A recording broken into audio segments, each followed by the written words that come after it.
I've been thinking lately and chatting with Kathy and a few members of the family about this. There's a recurring theme that I see, that a little secret to success that might help you. It always helps me to remember it. But, our human nature, don't ever feel bad that you might know something that's right about what God says, about his word, about his nature, and that your nature just is so dumb or so slow to remember it or to respond. Don't feel bad about that, because we wouldn't need to constantly come together and do these things and pray and just kind of sharpen each other. It says in the New Testament we have to come and rouse each other. So what I was going to say though is, I was thinking, just looking back upon all of the things that have been accomplished by sheer faith, times when I didn't have any feeling that I was confident that there was going to be a bright answer or a breakthrough on the other side of a dark wall. But I just knew that was my only option. It's almost as if God closed off all exits, and I just had to, in order to do the right thing, just go straight. I couldn't get out of it. I had to, if I was going to just obey Him and just be consistent with what I believe He wants me to do. I can't check into my feelings. It's time. It's like showtime. I could think of times when we opened one of our Sunday streams, and I just really didn't feel like I was ready for it. I didn't feel as if I had something to give or even confidence. And on those occasions, I would all the more just say, well, it has to be you, but I'm still going forward. And I think the key when I look back has always been that little micro grain of sand, that little mustard seed of, well, I still have to go forward. I still have to do the right thing. Or let's say I had promised one of the kids something when they were growing up.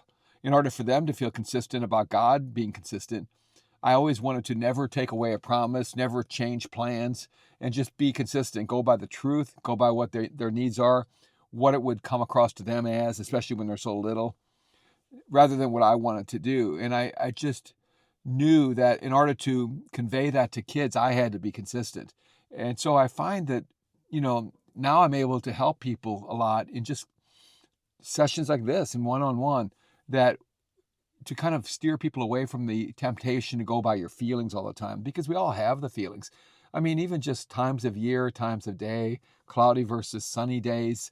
If someone had been really nice to you at the store, or someone had been kind of cold, or you felt invisible, it, even just eating, not eating, there's so many things. I mean, people can feel, let's say you're fasting a little bit, or you're just due to eat a meal, everything can look a little more dark. And then after the meal or during the meal, everything looks kind of bright. God is love. Everything's great. People, things aren't so black after all. So we have to learn to kind of turn down the volume on our feelings. One good thing about a big family, it's such a blessing, such a good byproduct of a big family. You all, including the parents, have to go by the right, you all have to, it's almost like there's an unwritten rule of honor. And you can't be the one to gum up the works or make it all about you. And that is so good, because it conditions you to a team concept or an idea of we rather than I. I feel so blessed that I wasn't part of a huge family, but I was one of seven, a family of seven.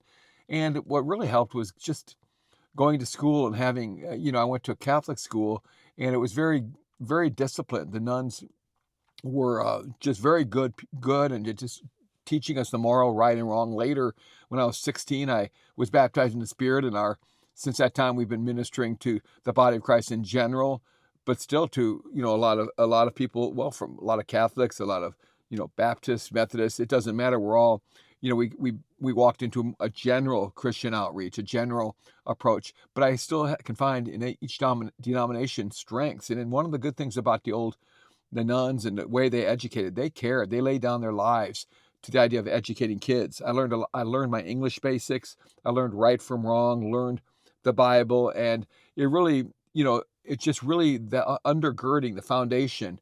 And it wasn't just the fact that it was religious training. It was mostly just the fact that bells would ring. You had to turn your schoolwork in on time. There was no horsing around. You were part of a big group. There was very little room for I, probably probably to an extreme. There wasn't as much warmth and affection as I tried to convey into my family during our homeschooling years. I don't fault them for that, but it was a different era. Nobody showed a lot of feeling.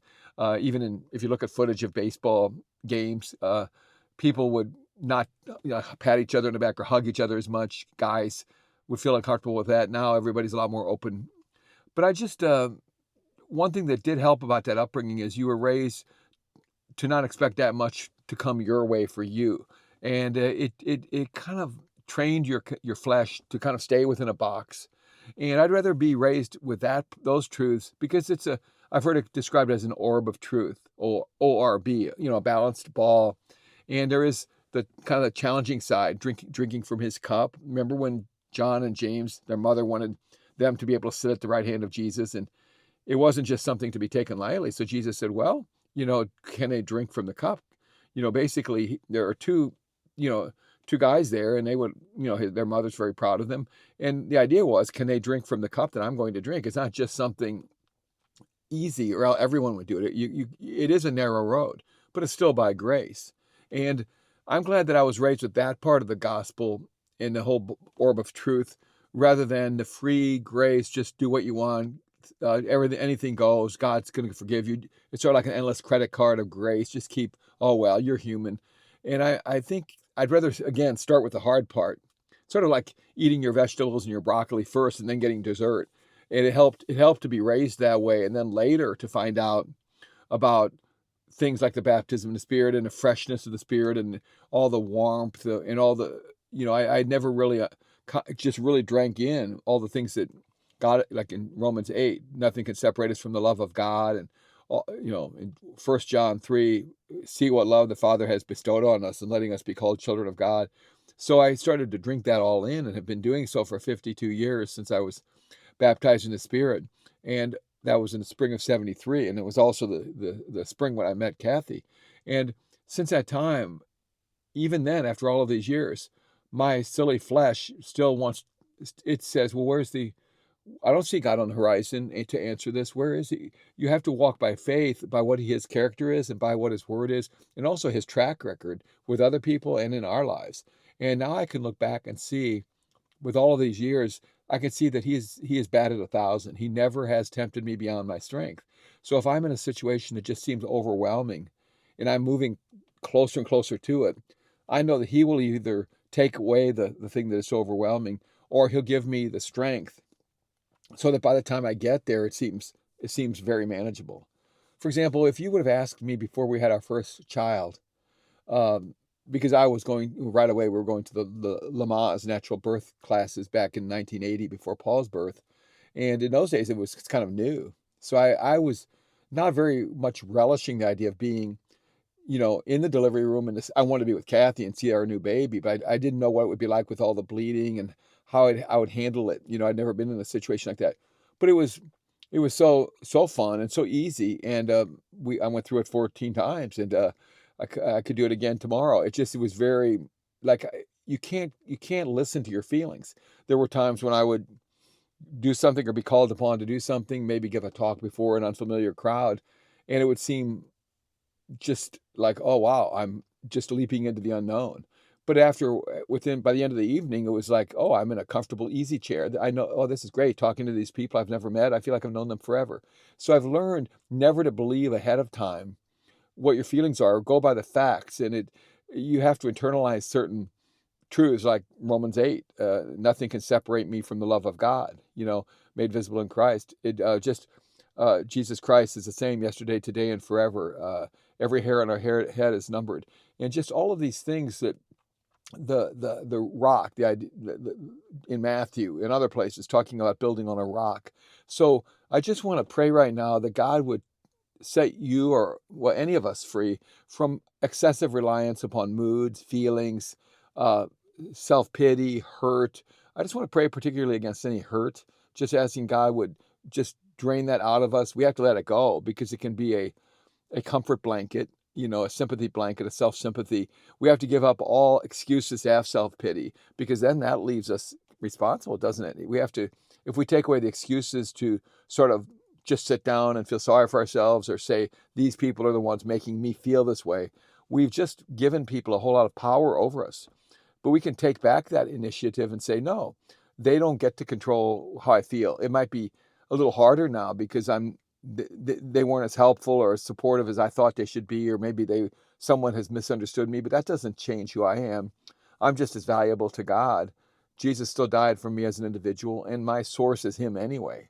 So those things we can build that up, and it's even good to build it up before the crisis comes, because it's going to happen. Something's going to happen probably in the next 24 hours with you or me, or maybe a week at least, in which something is a surprise, or something shakes what we thought was real, or somebody sort of lets us down, or we thought this was going to happen and this didn't happen, or just something as simple as when I was a little kid, and look at all the snow.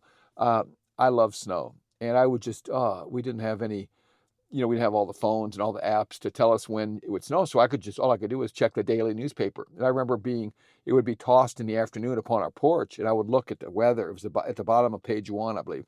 And every once in a while I would say snow in the forecast, snow. And I would just look out the window as a little boy, just in total wonder. And when it would not snow, after they had this beautiful illustration at the bottom of the paper with showing some snow, showing some clouds with snow falling, I would be so disappointed.